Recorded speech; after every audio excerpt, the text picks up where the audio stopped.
은혜 받으실 하나님의 말씀입니다. 로마서 12장 15절입니다. 제목이 뭘까요? 시작. 감정을 공유하라. 자, 다시 한번요. 감정을 공유하라. 자, 말씀 함께 읽겠습니다. 시작. 즐거워하는 자들과 함께 즐거워하고 우는 자들과 함께 울라. 즐거워하는 자들과 함께 박수치면서 속으로는 막 불편해하고 그러는 게 아니라 겉으로도 즐거워해야 되겠지만 속마음으로도 함께 즐거워하고 또 우는 자들과 함께 슬퍼서 그들과 함께 마음을 나누면서 울어주어라 라는 말씀입니다. 자, 오늘 로마서 강의 115번째 시간입니다. 오늘 말씀은 감정을 공유하라입니다. 여러분들이 모두 다 알고 계시는, 오늘은 전봉순 권사님한테 물어봐도 다 아는 인물입니다. 손흥민 선수에 대한 이야기입니다. 알고 계시죠?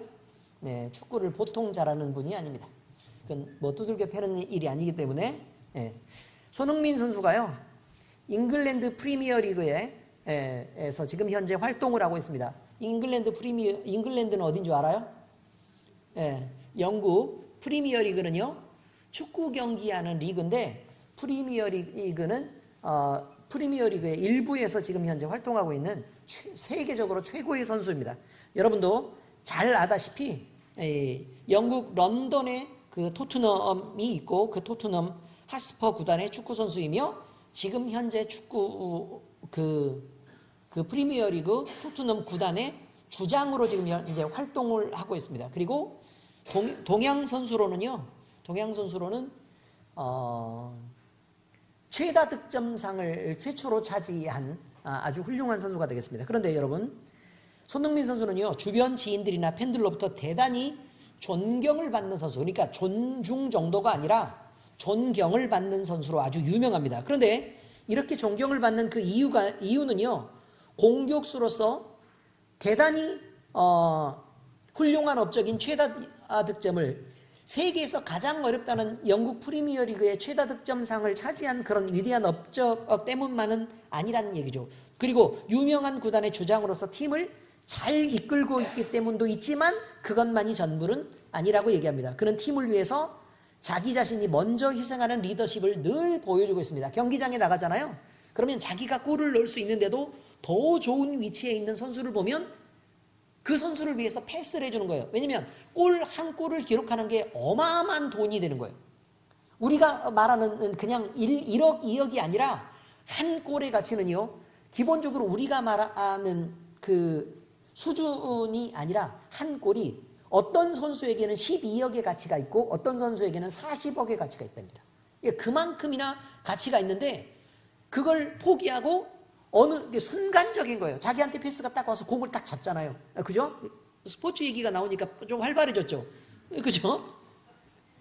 공이 딱 오는 순간 골키퍼하고 1대1로 이게 마주하게 되잖아요. 자기가 골을 넣을 수 있는데도 그걸 순간적으로 판단을 해서 더 좋은 위치에 있는 사람한테 패스를 한다는 건 내 마음속에 기본적으로 있는 아주 짧은 시간에 드는 마음이 어떤 마음인가라는 거죠. 근데 다른 선수는요, 그런 순간이면 자기가 슈팅을 해요. 그래서 골을 넣을 수 없는 경우들이 많이 생겼는데 손흥민 선수는 그 골을 다른 사람한테 양보를 하면서 팀이 승리할 수 있도록 계속해서 기여하는 리더십을 보여주고 있었다라고 지금 얘기합니다. 그리고 지금 현재 만 32세입니다. 내년이면 33세가 될 텐데, 그러면 축구 선수로서는요, 적지 않은 노장에 속합니다. 그래서 은퇴를 얘기하고 에이징 커브에 대한 얘기를 합니다. 그러니까 나이가 들어가면 갑자기 올라가다가 이렇게 근근히 버티다가 갑자기 뚝 떨어져요. 이 뚝 떨어지는 나이에 지금 현재 손흥민 선수가 있다라고 사람들은 보는 거죠. 그런데 이 선수는요, 그러면 나이가 들었으니까 그렇게 체력이 떨어지는 이유는 나이가 들어서 뭘 많이 못 뛰기 때문 아닙니까? 그죠? 그런데 통계 사이트의 조사에 의하면 손흥민 선수가 다른 선수들보다 가장 먼 거리를 뛰고 그 다음에 갑자기 막 달려가서 공을 잡으려고 노력하는 그런 거 있잖아요. 그죠? 슬슬 뛰어다니는 거 아니고, 그리고 스프린트 횟수가 잉글랜드 프리미어리그에서 가장 많은 선수 중에 하나입니다. 그러니까 이런 헌신들을 사람들도 다 보고 환영을 한다는 얘기입니다. 그리고 또는 훈련할 때도 주장이라고 뒤로 물러나 있지 않습니다. 솔선수범해서 열정적으로 훈련에 임하고 팀 분위기를 좋게 만들기 위해서 노력합니다. 경기장 밖에서도요, 남모르는 기부 활동도 하고 또 팀 동료들이 어려웠을 때, 가족들이 어려웠을 때, 뭐 자기는 돈을 많이 벌지만 돈을 못 버는 선수들도 있잖아요. 그죠? 뭐 암에 걸리고 투병을 하고 이런 것들을 아무도 모르게 이렇게 도와줬던 일이 한 6년, 7년이 지나서 그렇게 알려지는 경우들도 많이 있습니다. 그러니까 이렇게 존경을 받는 것이죠. 그리고 팀하고 이렇게 문제가 생겨서 어쩔 수 없이 울면서 팀을 떠났던 옛 동료들과도 꾸준히 이렇게 연락하고 지내면서 그들이 어려움을 당할 때 위로하고 격려하고 하는 일들을 잊지 않고 늘 그런 일을 합니다. 그리고 국가대표에서도 사실 손흥민 선수 우리 없어도 되잖아요. 그죠? 그런데 애써 와서 부상 중에서도 이렇게 열심히 뛰면서 국가를 위해서도 헌신하는 그런 모습들을 볼 때 우리는 이런 혜택이 우리한테 이런 자랑이 있는 것을 알고 감동을 느낀다는 것이죠. 이것이 그의 축구 실력을 넘어서 그가 존경받는 이유입니다. 자, 오늘 제가 손흥민 선수를 먼저 이렇게 이야기를 꺼내는 것은 우리 모두가 함께 살아가는 사회관계 속에서 우리 그리스도인들이 이런 모범적인 선행을 베풀면서 정말 살고 있을까? 그리고 그러면 만약에 지금까지 못했다면 뭐 과거는 지나간 일이니까 접어두고 그러면 지금부터는 우리가 그렇게 살아갈 수 있을까? 손흥민 선수는 예수 그리스도가 없어도 자기 신념으로 그렇게 해낼 수 있는데 우리는 예수 그리스도가 있고 손흥민 선수는 구원 받았는지 안 받았는지 모르지만 어쨌든 바빠서 못할 것 같아요. 그죠? 그렇지만 우리는 예수님을 믿고 구원을 받은 사람으로서 천국을 약속받고 보장받은 사람으로서 그 혜택을 받은 사람으로서 우리가 가진 조그만 소소한 것들을 나눠주며 베풀면서 살아가는 것은 뭐 당연할 것인데 이것이 정말 당연하게끔 그렇게 우리가 살아가고 있을까라는 부분에 대한 이야기를 오늘 하고자 하는 것입니다. 자, 성경 말씀에 대한 내용을 먼저 얘기합니다. 성경은요, 감정을 이해하라고 얘기합니다. 그리고 그 감정의 편을 들어주라고 얘기합니다. 즐거워하는 자들과 함께 즐거워하고 우는 자들과 함께 울라고 얘기하죠. 그러게 하기 위해서는요, 다른 사람에게 먼저 관심이 없으면 안 됩니다. 적어도 관심은 가져야 됩니다.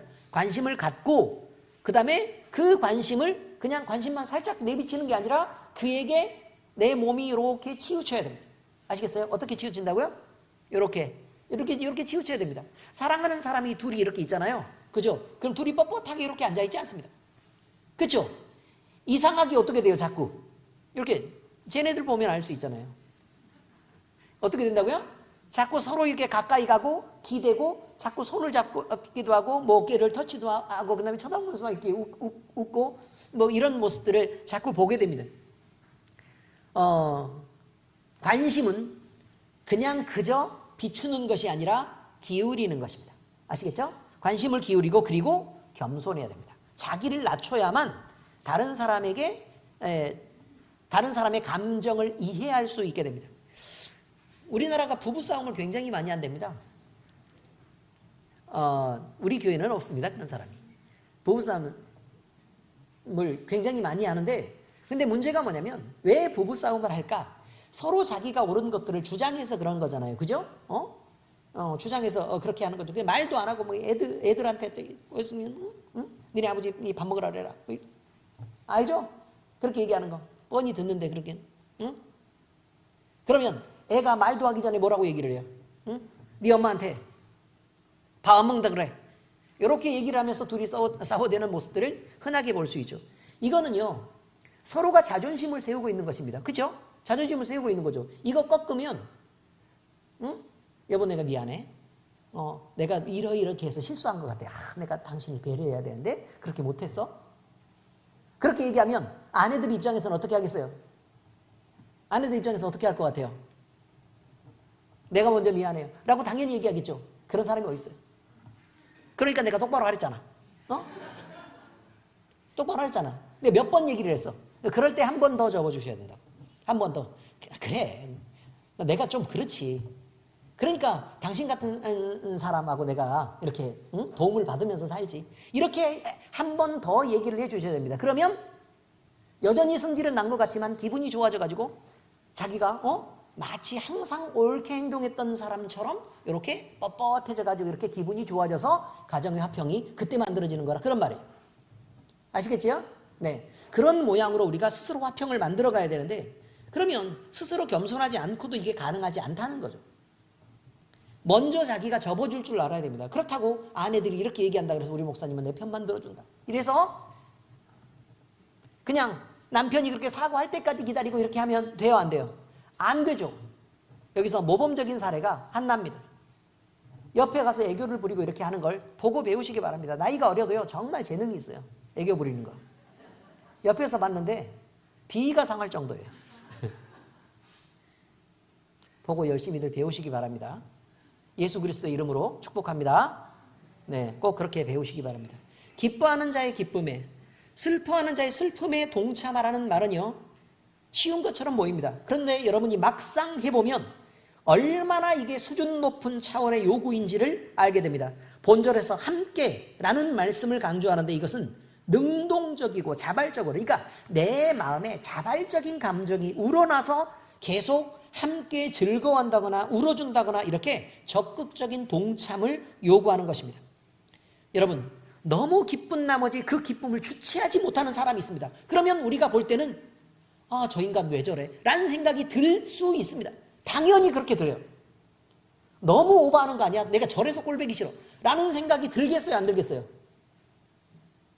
왜들 말이 없어요? 당연히 든다니까요. 당연히. 너무 오버하는 거 아니야? 내가 적당히 한두 번 할 때는 괜찮은데 저건 지나치다고 봐, 난 이라고 생각하기가 쉽다는 것입니다.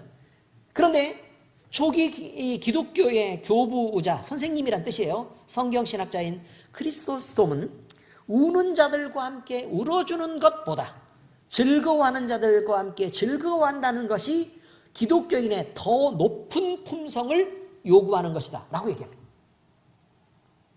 슬퍼하는 자들과 함께 슬퍼해 주는 것보다 요거는 조금 낮은 수준. 그런데 기뻐하는 자들과 함께 그걸 인정해주고 함께 기뻐해 줄 수 있는 것은 훨씬 더 높은 수준에 이르러서야 겨우 가능해지는 아주 수준 높은 일이라 이 말이에요. 이게 적당히 기뻐해 주는 것은 쉬워요. 적당히 슬퍼하는 것보다 적당히 함께 즐거워해 주는 건 쉬워요. 그런데 그들의 기쁨과 함께 한다는 건 대단히 어려운 일이다라고 얘기합니다. 그렇습니다. 재난을 당하는 자들을 보고 울지 않을 정도로 굳은 마음을 가진 사람들은 드물 것입니다. 우리가요, 아무리 일본을 싫어하고 막 이렇게 해도요, 일본 좋아하는 사람도 있겠지만 어쨌든 일본이 막 이렇게 우리 막 그렇게 해서 감정적으로 좀 안 좋아서 일본이 싫다 그러고, 그 다음에 중국이 늘 하는 행동들 때문에 좀 밉고 뭐 이렇게 해도 중국 정부가 막 이렇게 막 크게 막 홍수나고 막 이렇게 해서 그 어려움을 당하는 걸 보면 나름대로 이렇게 시원한 마음도 사실은 있지 않습니까? 그런데 문제는, 아니, 제 목사니까 솔직히 말씀드리는 거예요. 그런데 거기서요, 어려움을 당하고 막 사람들이 막 죽어가고 막 괴로움을 당하고 이런 막 울고 막 집을 잃고 이렇게 쓰러져 있는 이런 사람들을 보면 사실은 그렇죠. 나라가 그런 일들을 당하는 건 그렇지만 사람들이 그런 괴로움을 당하는 것에서 마음이 자유롭고 그저 그게 막 행복하고 기분 좋은 사람들은 드물 거란 얘기예요. 바로 이것입니다. 그런데 그보다 더 어려운 것이 있다고 얘기합니다. 그것은 질투 없이, 뭐가 없이요? 질투 없이 타인의 성공과 기쁨을 축하해 주는 것은 더 어렵다. 뭐 없이? 질투 없이 무엇을 축하하는 건 어렵다?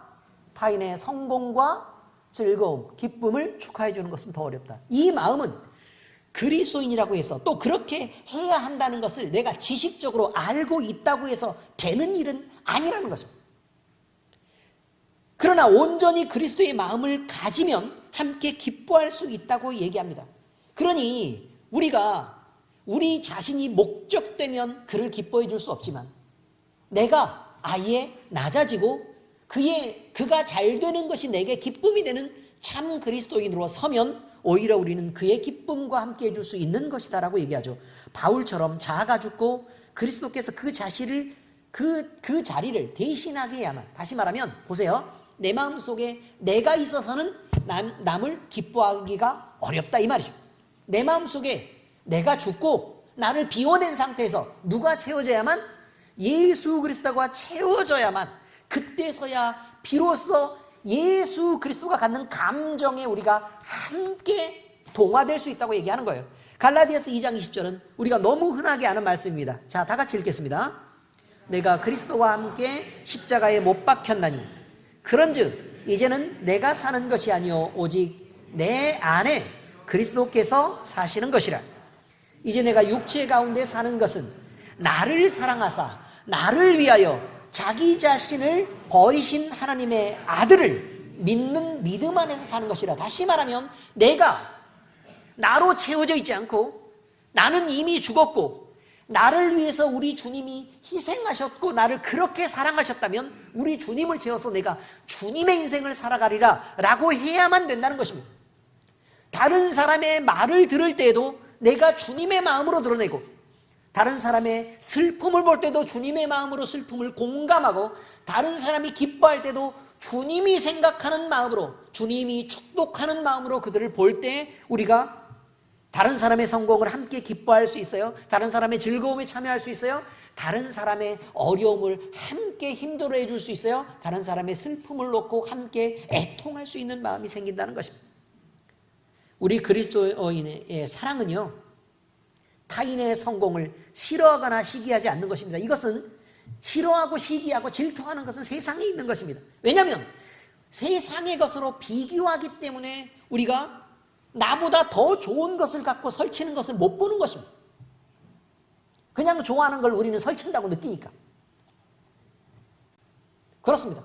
그런데 내가 하나님의 나라에서 우리가 구원받은 것만 중심이 되고 그걸 가졌다는 것만 알면 세상에 있는 것으로 자랑하는 사람들을 보잖아요. 그럼 왠지 좀 안 돼 보여요. 세상에 있는 것로 막 자랑하고 그러면 그게 그렇게 좋아? 그래. 라는 정도로밖에 안 보인다는 거예요. 이게 그리스도인의 수준입니다. 그런데 더 높은 그리스도인의 수준은 감정적 공유에 있다고 얘기하는 것입니다. 그게 뭐냐면 그렇게 좋아? 라고 얘기하면서 아이고 그래? 그게 그렇게 좋아? 그게 그렇게 좋아? 라고 갈구는 데 있지 않습니다. 아시겠습니까? 어떻게 해요? 그렇게 좋아? 아이고 어리지. 아직 어려서 그러지. 그래서 그렇게 좋아? 라고 박수를 쳐줄 수 있어야 된다는 거예요. 이게 그리스도인의 마음이죠. 여러분, 그러므로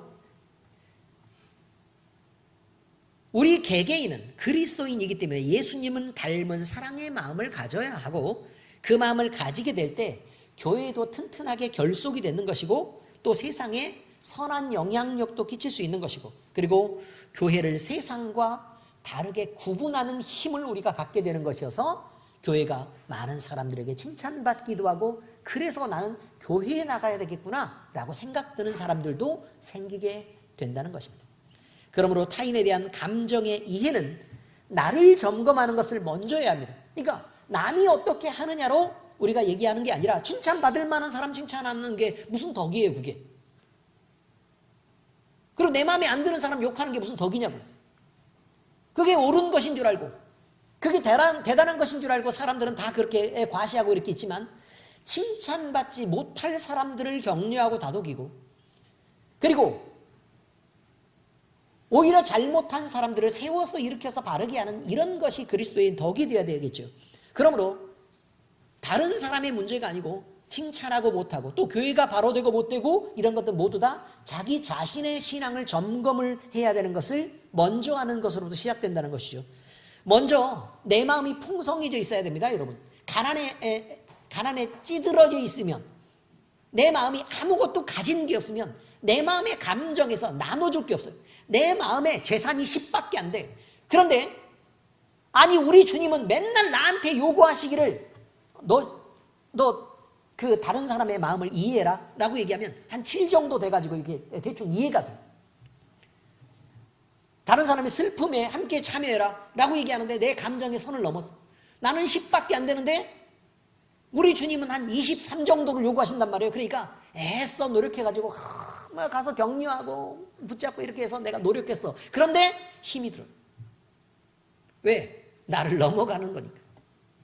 그런 게 힘든다고요. 그런데 남이 기뻐하는 것까지 가서 주님 나 기뻐하라고 내가 지금 가진 게 얼마밖에 없는데요. 내 감정의 여유분은 10밖에 없는데 남의 기쁨까지 함께 참여해서 기뻐하라고 얘기를 하니까 그 꼴은 내가 못 봐줄 것 같단 말이에요. 그래서 그걸 기뻐하는데 내가 너무 힘이 드는 거야. 너무. 그렇다고요. 이거 도저히 못하겠다 그 말이에요. 자, 여러분, 이런 마음으로 어떻게 우리가 다른 사람을 이해하고 공감할 수 있겠습니까? 우리 마음이 먼저 부유해야 됩니다. 그렇다고 천국이 저희의 것이며 마음이 심령이 가난한 자는 그거와 다른 말입니다. 우리가 감정적 풍요를 가지라고 얘기하는 것은, 자, 이 풍성함은요 세상을 채워서 만들어지는 것이 아닙니다. 죄와 세상의 어둠을 벗어나서 예수 그리스도를 채운 마음에만 영적 평안이 있는 것이기 때문에 그렇습니다. 이 평안함을 가지게 되면, 우리 예수님을 채우게 되면 그때서는 무한히 솟아나는 샘을 가진 것처럼 퍼주고 또 퍼줘도 새롭게 솟아나는 기쁜 감정들이 늘 넘쳐나게 됩니다. 요한복음 14장 27절입니다. 함께 읽습니다. 평안을 너희에게 끼치노니 곧 나의 평안을 너희에게 주노라. 내가 너희에게 주는 것은 세상이 주는 것과 같지 아니하니라. 너희는 마음에 근심하지도 말고 두려워하지도 말라. 이 말씀이요, 우리 마음속에서 누구에게 나눠주려고 하면 누가 가진 마음이어야 된다고요? 그렇습니다. 예수님이 가지신 마음을 우리가 받아서 주는 겁니다. 우리의 마음에서 캐내서 주는 것이 아니라 예수님이 우리에게 쏟아 부어주시면 그걸 갖다가 나눠주는 거다, 이렇게 지금 얘기하고 있습니다. 그리고 너희 마음에 근심도 말고 두려워하지도 말아라. 나눠주는데 뭐 하나 신경 쓸 거 없어. 왜? 그건 끊임없이 솟아나는 거니까 라고 얘기합니다. 이러한 영적 평안이, 이 말씀이 어느 말씀 뒤에 있는 말씀인지 여러분 한번 찾아보시면 깜짝 놀랍니다. 이 말씀은요, 바로 앞에 뭐가 나오는 거냐면, 내가 올라가야 보혜사 성령이 내려온다. 그리고 그 보혜사 성령이 너희 마음에 임재하게 되면 이렇게 된다. 그리고 평안을 너희에게 주노니 라고 쓰고 있습니다. 이것입니다. 성령 하나님이 우리 마음 가운데 오시고 하나님을 알게 되고 천국을 소유하게 된 그 넉넉한 사람들이 베푸는 것이 여유라는 것입니다. 우리가 이렇게 여유가 있을 때, 우리 마음이 성령으로 충만하게 있을 때 예수 그리스도의 마음을 품게 되어서 그 평안이, 예수 그리스도의 평안이 우리를 채우게 되고 그것으로 가득 차서 충만하면 넘칠 수밖에 없기 때문에 그 마음이 다른 사람에게 넉넉하게 베풀게 되는 마음이 된다는 것입니다. 다음으로는요, 풍성해야 나눠줄 수 있다가 첫 번째. 두 번째는요, 우리의 선한 관심과 이해가 동반되어야 됩니다. 다시 말해서 적극적인 나의 노력도 필요하다는 것입니다. 주님이 주시는 것으로만 다 하는 게 아니라 주님이 내게 주셨다면 나 역시 노력해야 된다라고 얘기하죠. 다른 사람을 이해하는 것은 타인에 대한 이타적 관심과 사랑으로부터 비롯됩니다. 자신만 알고 남에게 아무 관심도 없는 사람은 구원받은 그리스도인이 되어도 과거의 나와 같이, 세상 속에서 살던 나와 같이 똑같이 남에게 인색하고 자기에게만 관대한 사람으로 살게 됩니다. 주님은 우리에게 우리 마음의 시선이 밖을 향해 있어야 된다고 가르칩니다. 자, 우리의 눈이 이렇게 있어요. 그러면 내 안으로만 수렴하면 돼요, 안 돼요? 이건 세상 사람들이요. 그러니까 내가 사랑하는 것들을 챙기고 싶은 거예요. 제일 먼저 누굴 챙겨요? 나를 챙겨요, 나. 제일 먼저 나를 챙겨요. 그리고 내가 사랑하는 내 새끼를 챙겨요. 나도 모르게요. 내 남편을 챙겨요. 그냥 그렇게 된다는 거예요. 그렇게 된다. 그렇게 하려고 안 해도 그냥 늘 그렇게 된다. 나는 남에게 잘하는 것처럼 보이고 나는 남에게 넉넉한 것처럼 보이는데 밖에서 보면요, 자기 새끼밖에 모르고 자기 남편밖에 모르고 자기밖에 모르는 그런 고집스러운 사람으로 보이게 된다는 거예요. 그런데 우리의 마음의 시선을 우리가 노력해서 바깥쪽으로 돌려내야 된다는 거예요. 우리의 마음이 계속해서 좁아지고 이렇게 되겠습니까? 이거 안 되죠. 그럼 점점 나이가 들면 더 작아지고 그래서 그냥 나이 들면 마음이 크기가 요만한 거예요. 그래가지고 그냥 나밖에 모르는 사람이, 처음에는 자식들이 애기였을 때는 이쁘죠. 그런데 나중에 크니까 얘가 나를 사랑하지 않고 그냥 지만으로만 날아가지고 맨날 치마 품에 써야가지고 그냥 거기서밖에 모르고 부모도 잘 찾아오지도 않고 전화도 안 하고 이렇게 되면 섭섭해서 죽으려고 그러는 거예요. 왜요? 목적이 나니까요. 남들은 부모한테 잘 안 되는데 응? 내 새끼만 부모한테 뭐 잘하는 것도 없고 남들은 부모한테 잘한다는 건 여러분 딱 한 가지입니다. 용돈 잘 준다예요. 아시겠죠? 부모한테 효도한다. 부모의 마음을 이해한다. 부모를 돌아본다. 부모를 섬긴다. 뭐 부모한테 잘한다. 모두 한 가지예요. 뭐라고요? 용돈을 잘 드린다. 때에 맞춰서 늘 살펴가지고 엄마 뭐 어디 아파? 그래서 아니 오늘 몸이 너무 피곤해가지고 어떻게 그럼 꼭 병원에 가봐. 그리고 나서 돈을 이렇게 딱 줘야지 병원에 가보세요. 라고 하고 돈도 안 주면 효도 아니라. 이렇게 얘기하는 겁니다. 아시겠죠? 젊으신 분들은 잘 들으세요. 지금 우리 나이 드신 우리 시니어 분들은 다 그렇게 인생을 살아왔어요. 아멘? 고개를 못 드네, 고개를. 여러분, 그렇습니다.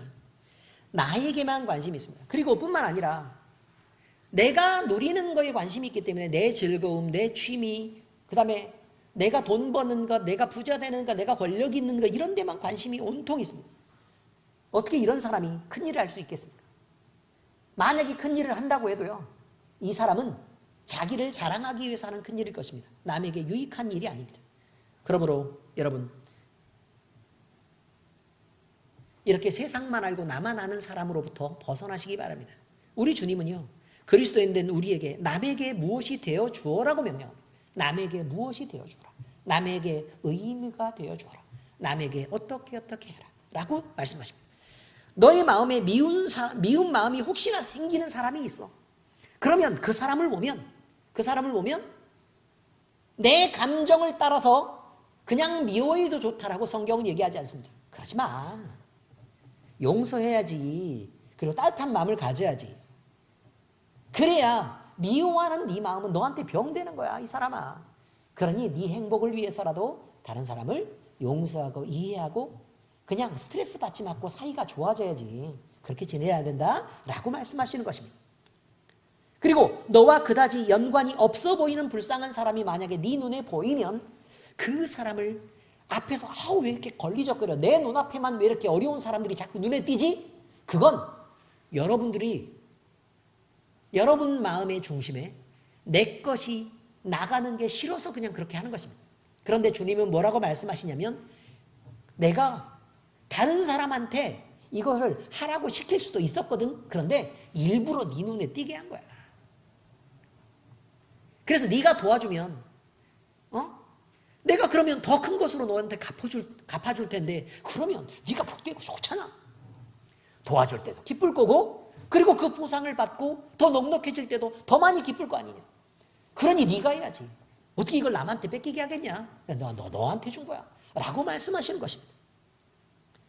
그리고 우리에게 실수하고 잘못한 사람이 있습니다. 그런 사람이 있어요. 그러면 얘는 맨날 이딴 식이야 라고 생각하지 말고 그렇게 정죄하는 마음을 가지면 내 마음도 불편하고 그리고 주기도문에 분명히 뭐라고 얘기했어요? 우리가 우리에게 죄 지은 자를 사해 준 것 같이 우리의 죄를 사해 달라고 얘기해요. 똑같은 개념이에요. 똑같은 개념. 우리가 남의 죄를 용서하고 사해 주면 그것처럼 사해 주라는 얘기예요. 만약에 우리가 용서의 마음을 품지 않고 정죄하고 미워하고 하면 주님 똑같이 나를 정죄하고 미워해 주십시오 하는 기도하고 똑같은 기도를 우리가 매번 하고 있는 거예요. 근데 그 기도를 한다는 걸 뻔히 알면서 그러면 주님은 뭐라고 얘기하겠어요? 뭐라고? 미워할 마음이 들면 안 돼. 그러면 너한테도 해가 간단다. 그러니까 그러면 안 돼. 이해해 줘야 된단다. 그리고 용서해 줘야 된단다. 넉넉하게 감싸 줘야 된단다. 그래야 그게 사랑이지. 누군가 먼저 해야 되지 않겠습니까? 둘이 서로 싸워요. 서로 예를 들어 부부싸움이 있어가지고 둘이 싸워요. 둘 다 자존심을 안 꺾어요.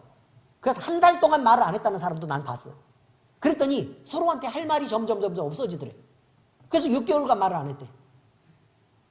아니 할 말이 없었어요. 이제 한 달 동안 말을 안 했더니 할 말이 없대요. 그래가지고 6개월간 말을 안 했대. 6개월간 말을 안 했더니 서먹서먹해서 옆에 오는 것도 부담되더래. 근데 조금 떨어져서 지냈대. 이제 말도 안 하고 서로 부딪히면 이렇게 어색하게 피해가고 이렇게. 그래서 결국 이혼했어요. 근데 그 주제가 대단해요.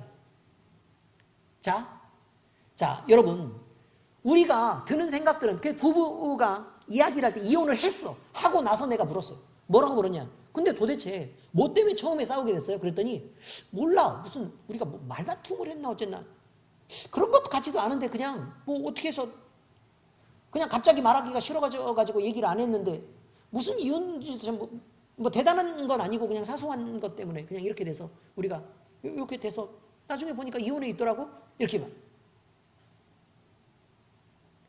여러분 어느 누군가가 먼저 숙이지 않으면 안 됩니다. 아시겠습니까? 먼저 숙이지 않으면 안 돼요. 따라서 하세요. 먼저 숙이자.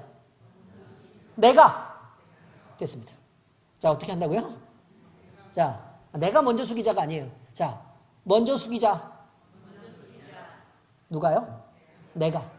그걸 알아야 돼요. 그리고 먼저 숙이자를 먼저 해요. 그러니까 둘 중에 누굴지 모르잖아요. 그죠? 자, 다시요. 먼저 숙이자. 누가요? 네, 내가. 용기 있게 딱 한 번 결단하는 거예요. 그리고 나서 내가 먼저 숙이는 거예요. 그리고 막 손해보는 것 같죠? 근데 먼저 숙이잖아요? 그러면 나중에 그 혜택이 다 돌아옵니다. 감정적으로 서로 부딪힐 때보다 부드러울 때 훨씬 혜택이 많아요, 여러분. 그걸 이해하시기 바랍니다. 그래서 타인의 감정을 이해하려면 다른 사람에게 관심을 어떻게 하고요? 기울이고. 다시요. 날 봐야 알지요. 자, 다시요. 다른 사람에게 감정을 어떻게 하고요? 기울이고. 기울인다는 것은 어떤 마음이 있어야 돼요? 사랑하는 마음이 있어야 돼요.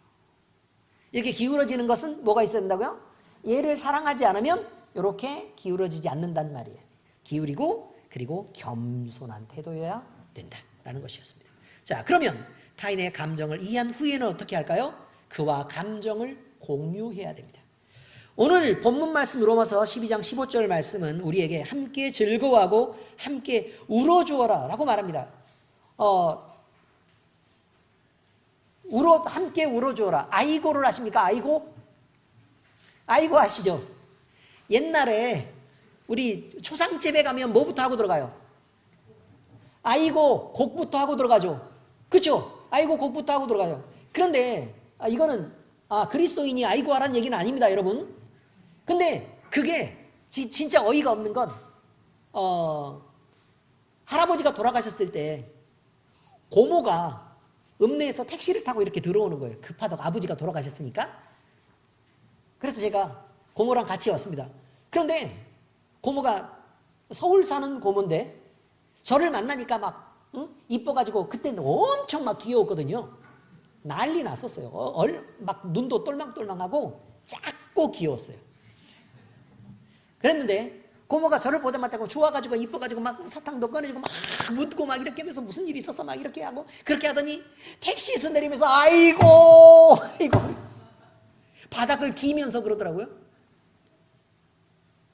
우리 할아버지 86세에 돌아가셨는데 그때 당시면 어마무시한 것입니다. 제가 초등학교 다닐 때니까. 그렇죠? 아니 안 믿는 사람도 슬픈 자리에 가서는 슬픔을 공유해야 된다는 것 정도는 압니다. 물론 아이고 하다가 할아버지 앞에서 막 울고 막 눈물을 훔치고 막 이렇게 하고 뭐 자기 형제간들 만나가지고 막 웃고 떠들고 난리가 나다가 또 할아버지 앞에 가가지고 또 돌아가신 시신 앞에 가가지고 또 아이고 하고 그러는 모습 볼 때 도대체 애들 눈으로 볼 때는 왜 저럴까? 도대체 왜 저럴까? 여러분 그런 생각 한 적 있어요 없어요? 있잖아요. 아니 가증스러운 것도 한두 번이어야지. 근데 그게 예의랍니다. 예의. 그래서 그렇게 했답니다.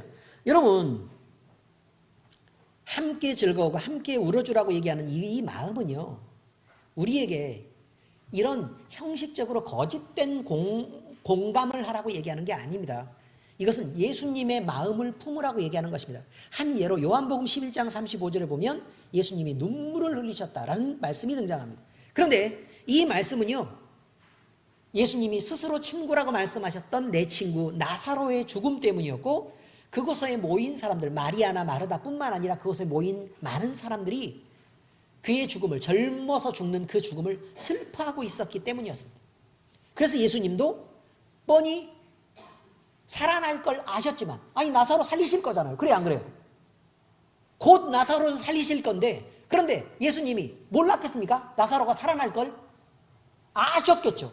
그러나 지금 예수님은 나사로의 죽음 자체를 슬퍼하고 있는 게 아니라 나사로의 죽음 때문에 절망에 빠져 있는 이 사람들, 부활도 모르고 죽음이 끝이라고 생각하는 이 사람들의 마음이 너무 힘들어하는 것들을 보고 슬퍼서 울음을 우셨다라는 것을 지금 말씀하고 계시는 것입니다. 이것은 나사로에 대한 사랑의 감정도 있지만 마리아나 마르다의 슬픔도, 또 그곳에 모인 나사로를 사랑하는 사람들도 그들의 마음도 함께 공감했다는 것을 뜻하고 있습니다. 그래서 성경은요, 예수님의 마음을 품을 때 주 안에서 기뻐할 때도 주 안에서 함께 기뻐하라고 말합니다. 빌립보서 4장 4절 보면 주 안에서 항상 기뻐하라, 내가 다시 말하노니 기뻐하라 라고 말합니다. 그런데 이거는 개인에게 한 얘기가 아니고요, 교회에 한 얘기입니다. 그럼 교회는요, 한 사람이 아니죠. 교회라는 공동체에게 항상 기뻐하라 라고 얘기하고 있으니까 이것은 예수 그리스도를 기뻐하고 우리의 구원을 기뻐하는 그 기쁨이 공동체 안에서 공유되어야 된다라는 것을 의미하고 있습니다. 그리고 이 기쁨이 공유될 때 이것들이 퍼져나가게 되고 전염시키는 힘이 있고 교회를 성장시키고 또 교회를 안정시키는 힘이 있다는 거예요. 이것이 전도고 이것이 구원의 능력이라고 얘기하고 있습니다. 또한 성경은 우리에게 함께 울어주라고 말합니다. 로마서 12장 15절 오늘 본문에 즐거워하는 자들과 함께 즐거워하고 우는 자들과 함께 울라. 그리고 성경은 우리에게 서로 짐을 져주는 것을 피하지 말라고도 말씀합니다. 갈라디아서 6장 2절 서로 너희가 짐을 서로 지라 그리하여 그리스도의 법을 성취하라. 다시 말하면 그리스도의 법이 있는데 너희의 짐을, 이거는 무거운 짐을 얘기하는 것도 있지만 감정의 짐을 서로 함께 져주는 것을 얘기하고 있습니다. 낙심한 자들을 그래서 위로하라고 얘기합니다. 고린도후서 7장 6, 7절에 보니까 그러나 낙심한 자들을 위로하시는 하나님이 디도가 오므로 우리를 위로하셨으니 그가 온 것뿐 아니요 오직 그가 너희에게서 받은 그 위로로 위로하고 너희의 사모함과 애통함과 나를 위하여 열심히 있는 것을 우리에게 보고함으로 나를 더욱 기쁘게 하였느니라. 무슨 말이냐면 사도 바울이 감옥에 갇혀 있어요. 디도를 보냈어요. 고린도 교회에 보냈는데 디도가 오는 것으로 그냥 멀뚱멀뚱 이렇게 있는 게 아니라 사도 바울의 소식도 전해 듣고 디도라는 형제를 만남으로 인해서 고린도 교인들이 막 너무 기쁘고 위로를 받았다는 거예요. 그 소식을 바울이 다시 전해 들어요. 그래서 어떻게 됐어요? 함께 기뻐하고 즐거워하게 되고 마음의 위로를 얻게 되었다라고 지금 얘기하고 있는 것입니다. 이것은 모두 사람 누구누구를 위한 것으로 보일지 모르나 곧 주님에게 한 일이 되는 것이며 우리가 사소한 선행을 하나 베푸는 이것은 예수님을 향한 것이라, 그리고 주님을 선대하는 것이라는 것을 늘 말하고 있습니다. 마태복음 25장 40절에 이렇게 말하고 있습니다. 임금이 대답하여 이르시되 내가 진실로 너희에게 이르노니 너희가 여기 내 형제 중에 지극히 작은 자 하나에게 한 것이 곧 내게 한 것이니라 하셨다. 이렇게 말합니다. 우리 주님은 지금 보여요, 안 보여요? 지금 안 보이죠. 안 보이죠. 근데 주님한테 잘하고 싶어요. 그럼 어떻게 하면 돼요? 지극히 작은 자 하나하나에게. 여러분이 하는 행동이 주님을 대하여서 하는 행동이고 또 주님에게 하는 행동이다 라고 말씀하시는 것입니다. 그러므로 그리스도인이라면 마땅히 타인의 감정을 이해한 후에 그 감정을 공유하고 위로하고 타독거리고 보태주고 함께 슬퍼하고 함께 기뻐할 줄 알아야 된다는 것입니다. 이제 말씀의 적용입니다. 서로 선행을 격려하시기 바랍니다. 교회다움은 그저 가만히 있어도 되는 게 아닙니다. 각 성도가 노력하고 많은 사람이 서로 돕고 힘을 보탤 때 교회는 교회다워지고 하나님의 칭찬이 되고 또 그 아름다운 모습이 밖으로 자랑스럽게 번져서 복음의 빛이 되는 것입니다. 내 마음이 흡족하지 않은 모습이 내 눈에 비춰질 때 그때 흠을 잡고 흉을 볼 수 있습니다. 그러나 그렇게 결과되지 않게 해야 됩니다. 왜냐하면 우리는 그리스도인이기 때문에 그렇습니다. 이런 것들이 쌓이면 그 교회는 흉보는 교회가 되고 또 흠을 잡는 교회가 되고 사이가 안 좋은 교회가 돼, 분열되는 교회가 돼, 사랑 없는 교회가 되는 것입니다. 이런 교회가 어떻게 바람직한 아름다운 교회가 될 수 있겠습니까? 우리 각자의 행동은 교회의 정체성을 결정하고 또 교회의 성격을 결정하는 데 대단히 중요합니다. 오늘 내가 한 말 한마디가 교회를 만드는 것입니다. 오늘 내가 베푸는 따뜻한 눈빛, 그 다음에 사랑의 말, 위로의 말, 그리고 칭찬과 즐거운 웃음이 다른 사람들이 왔을 때 아, 이 교회는 이렇구나를 보게 되는 것입니다.